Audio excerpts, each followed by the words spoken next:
पन्नू खाट पर लेटी हुई है और रूपा रसोई में सब्जी काट रही है। मालती कमरे में से पूछती है, पन्नू तुम क्या कर रही हो? मामी मैं तो खाट पर लेटी हुई हूँ। सोना दीदी होती तो मुझे खिलाती, लेकिन वो तो स्कूल चली गई हैं और मैं अब बोर हो रही हूँ।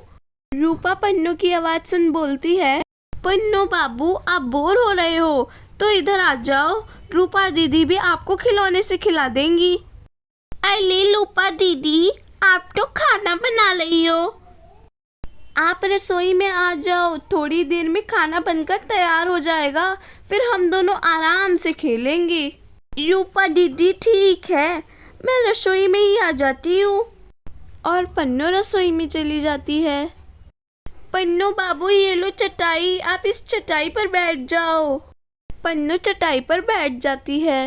रूपा दीदी आप क्या काट रही हो? पन्नू बाबू मैं टमाटर काट रही हूँ और मटर छिल रही हूँ। दीदी इसे क्यों काट रही हो? इसको दर्द होगा ना। मेरी मम्मी कहती है कि किसी को मारना और काटना नहीं चाहिए।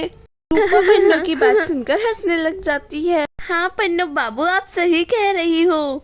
मालती रूपा को आंगन से आवाज देती है, रूपा इधर आओ। पन्नू बाबू आप इस चटाई पर बैठी रहो, मैं थोड़ी देर में आती हूँ, आपकी मामी मुझे बुला रही है। ठीक है दीदी। और फिर रूपा मालती के पास चली जाती है।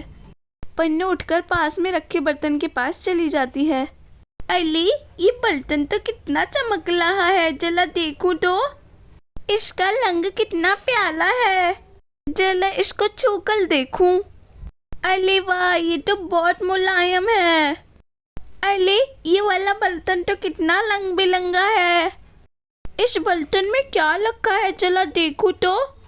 पन्नू जैसे ही बर्तन को देखने के लिए पैर उठाती है, बर्तन गिर जाता है और बर्तन के अंदर रखा सारा आटा पन्नू के ऊपर गिर जाता है। अरे ये तो आटा है और मेले से गिर गया, अब रूपा दीदी मुझे डांटेंगी। रूपा दीदी के आने से पहले मैं जल्दी से झाड़ू लगा देती हूँ। पन्नू रसोई में रखी झाड़ू को उठा लेती है और फिर झाड़ू लगाने लगती है। मैं तो जल्दी जल्दी से झाड़ू लगा लेती हूँ, वरना रूपा दीदी आएंगी ना तो मुझे डांटेंगी। झाड़ू तो लग गई है, अब रूपा दीदी को पता नहीं चलेगा। अली रूपा दीदी तो अभी तक नहीं आई, मैं चल कर देखती हूँ मामी और रूपा दीदी क्या कर रही हैं।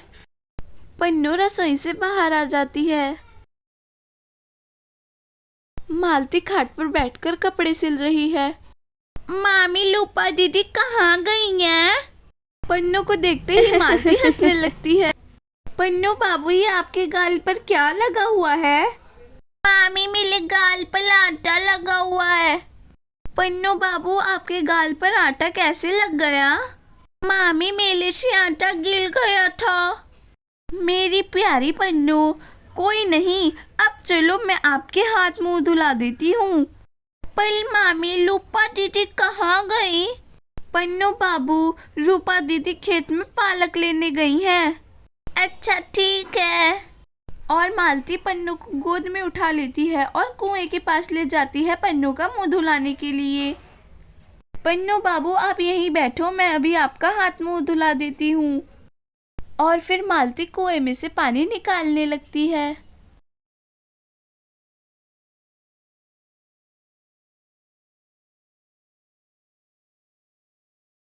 मालती कुएं में से पानी निकालती है और फिर पन्नू का हाथ मुंह धुलाती है।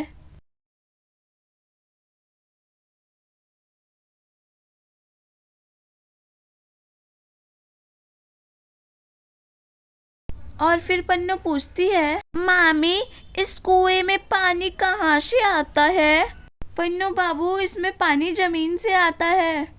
मालती पन्नू को गोद में उठा लेती है और चारपाई की तरफ जाती है। मालती पन्नू को खाट पर बिठा देती है। इतने में रूपा बाहर से हाथ में पालक लेकर आ जाती है। पन्नू बाबू आप यहाँ कैसे आ गई? अली दीदी मैं रसोई में बैठे बैठे बोर हो रही थी, फिर बर्तन देखने लगी और उसमें से आटा मेरे ऊपर गिर गया। अरे पन्नू बाबू, तुम कितने शरारती हो। तुम मानती नहीं, लेकिन तुम छोटी बच्ची हो। लेकिन तुम नहीं मानती कि तुम छोटी बच्ची हो। आपने तो छोटी बच्चियों वाली हरकत की है पन्नू। मैं आपको रसोई में बिठाकर और बोल कर आई थी ना कि आप शांति से बैठे रहना, लेकिन आपने तो अपने ऊपर आटा गिला लिया। ये सुन के सब हंसने लगते हैं। पन्नू बोलती है, नहीं नहीं नहीं, मैं छोटी बच्ची नहीं हूँ, मैं छोटी बच्ची नहीं हूँ।